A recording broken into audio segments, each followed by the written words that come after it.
और भी कहा है अपरंच पश्य, और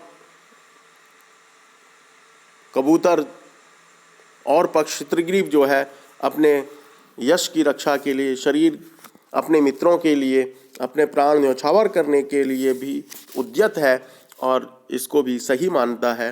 इसी बात को फिर और तरह से कहते हैं अपरंच पश्य। और भी देखिए, यदि नित्यमनित्येन निर्मलम मलवाहिना यशक्कायेन लभ्येत तन्न लब्धम भवेन्नु किम।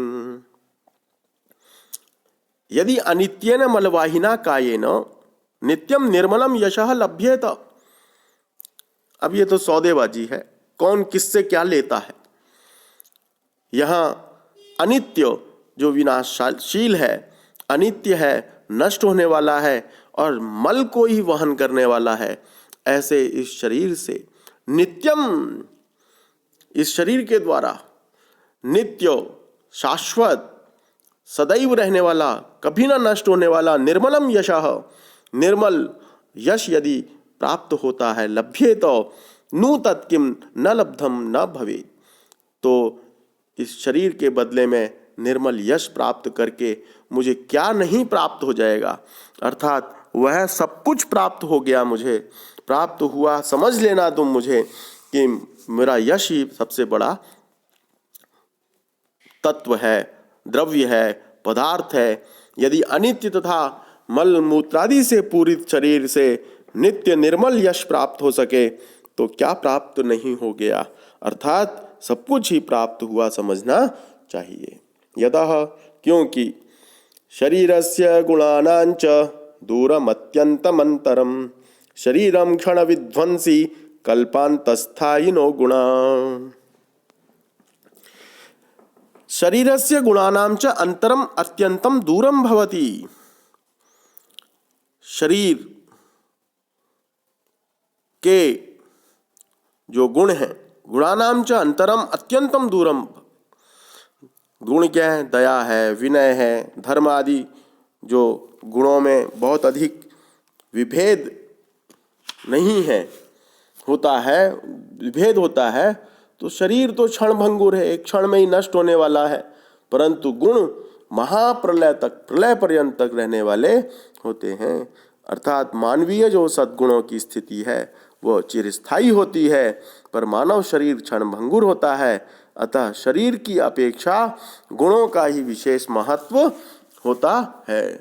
इसलिए शरीरस्य गुणानां च दूरम अत्यंतम अंतरम, शरीर के गुणों की तुलना में बहुत बड़ा अंतर है, बहुत दूर का अंतर, अंतर बहुत बड़ा है।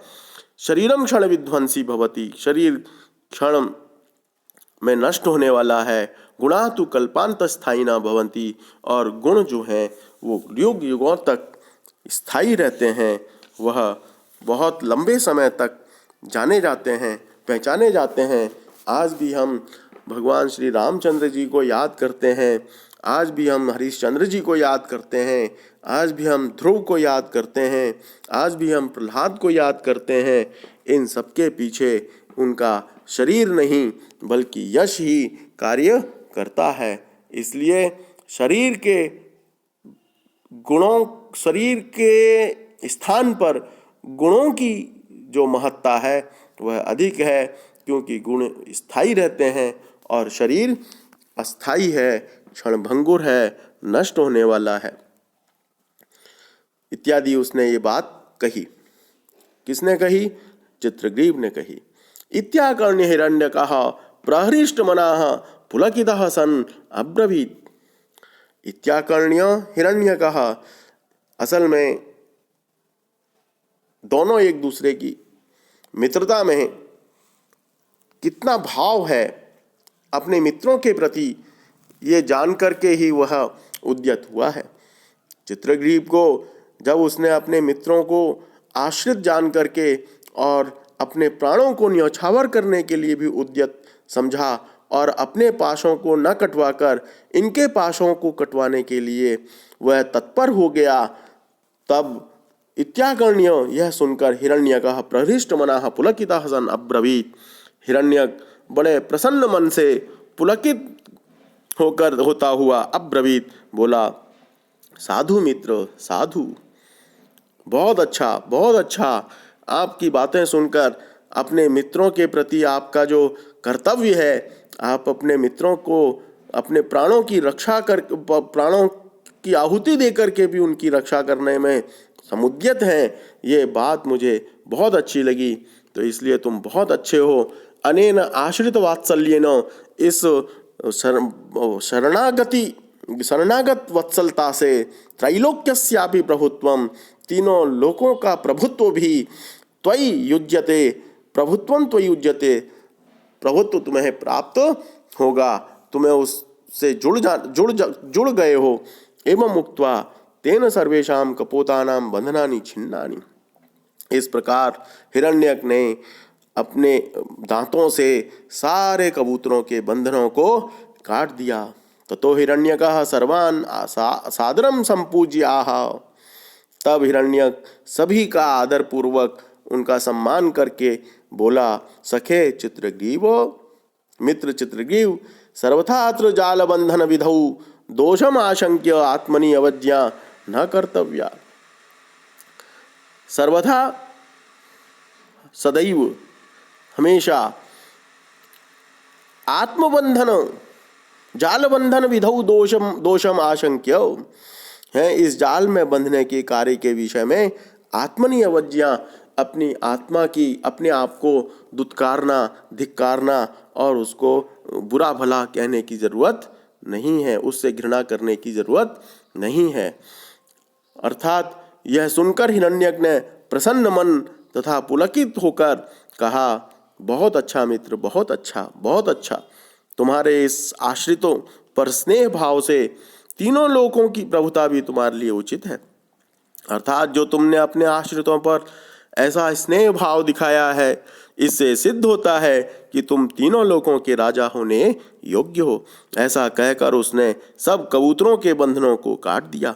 तब हिरण्यक ने सबका आदर पूर्वक पूजन करके कहा, मित्र चित्रग्रीव, इस प्रकार सब प्रकार से इस जाल बंधन के कार्य में अपने किसी दोष की आशंका करके तुम्हें अपने पर घृणा नहीं करनी चाहिए। अर्थात इस जाल बंधन से तुम्हें आत्मग्लानि किसी भी प्रकार की नहीं होनी चाहिए।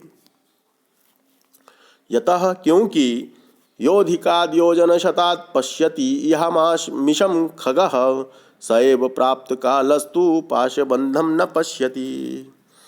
यह इस संसार में, जो इस लोक में, जो खगः योजन शतात्, जो शेन आदि जो पक्षियां हैं, पक्षी हैं, खग पक्षियों को कहते हैं, आकाश में विचरण गमन करने वाले।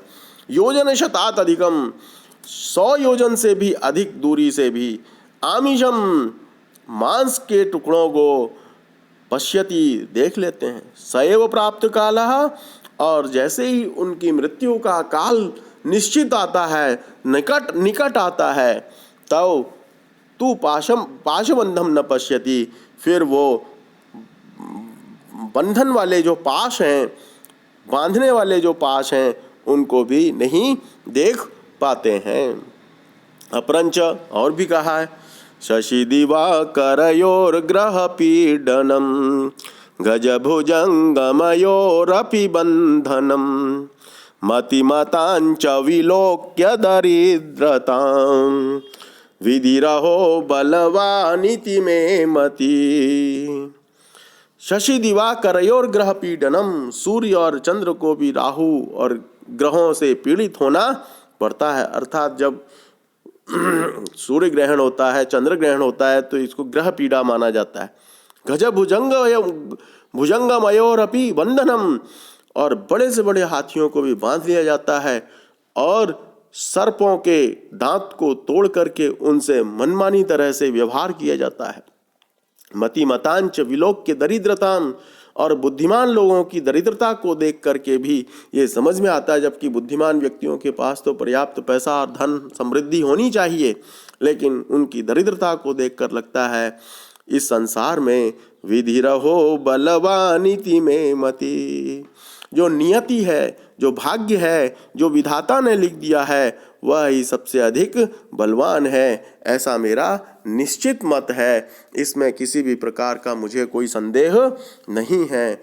इसलिए तुम किसी भी प्रकार से इस अपने आप को कोसना नहीं, अपने आप को अवज्ञा मत मानना, आत्मग्लानि नहीं करना। और भाग्य ही सबसे अधिक बलवान होता है, भाग्य से अधिक बलवान कोई भी नहीं है। आज के लिए इतना ही कहकर समाप्त करते हैं।